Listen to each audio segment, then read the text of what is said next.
Hello and welcome to day 20 of the Collective Growth Experience. It is the end of March and we have made it. Today we're going to talk a little bit more about the process and because I said so. If you're like me, you've ever heard that growing up, we all hate it when any adult will say because I said so. And most of us didn't like it and vowed to never say it to any of our children. I know I was one of those people, right? I would never put my children through the because I said so. It was no explanation, no step-by-step plan, no reason why.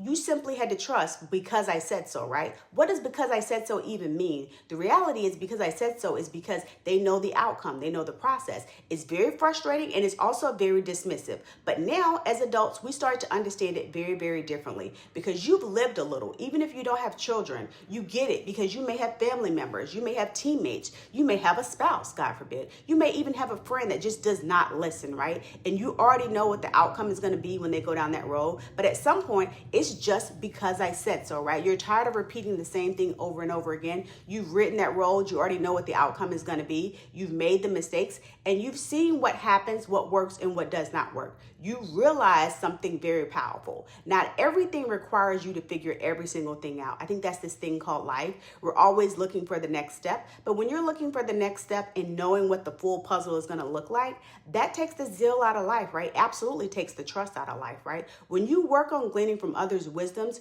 you then get to maximize your time by not falling in the same pitfalls that they fell in before. Learn to lean into others that have already been on the road that you've been on. And because they said so, we know that it works. Many of us have a vision, we have a calling, we have a direction that we're pulled towards, but we get stuck trying to map every single step to perfection, right? There's nothing wrong with mapping out a plan, right? But understand it will not be to perfection because we don't have the full picture, right? But there are some that do have the picture and absolutely God has the picture, right? If he's giving it to you, you have to trust that, right? Those that have gone before, they made the mistakes, they've learned the lessons. So you don't have to repeat those lessons. You don't have to fall into the same pitfalls. That's the power of this collective growth experiment that we've been doing for the last 20 days.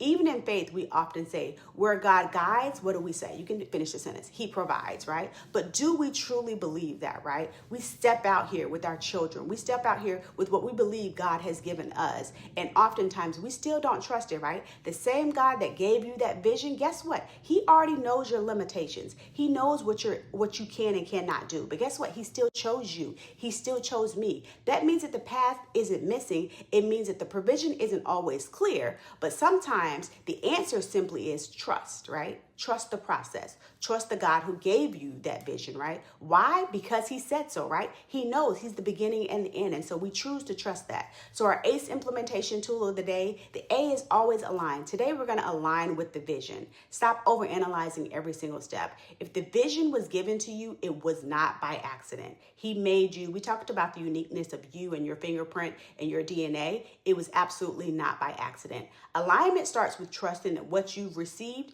is intentionally meant for you and you need to walk into it in its fullness. The C stands for connect. Connect to the proven paths. You're not the first to walk this road. You won't be the last. Seek the people, the wisdom, and the environment that cultivates the vision that God has already given to you, right? Lean into those. Connections absolutely shorten the learning curve for you, right? So the more you can connect to the right opportunities, the right people, then you will find that you're starting to scale and leverage that vision that you're trying to get to even faster. E is for expand through faith. Move even when you don't see the full plan.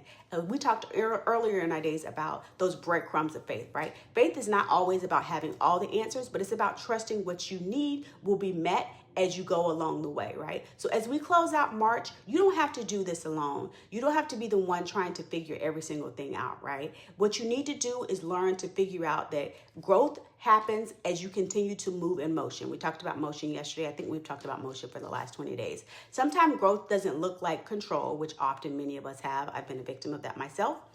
But it's absolutely trusting what's already been established.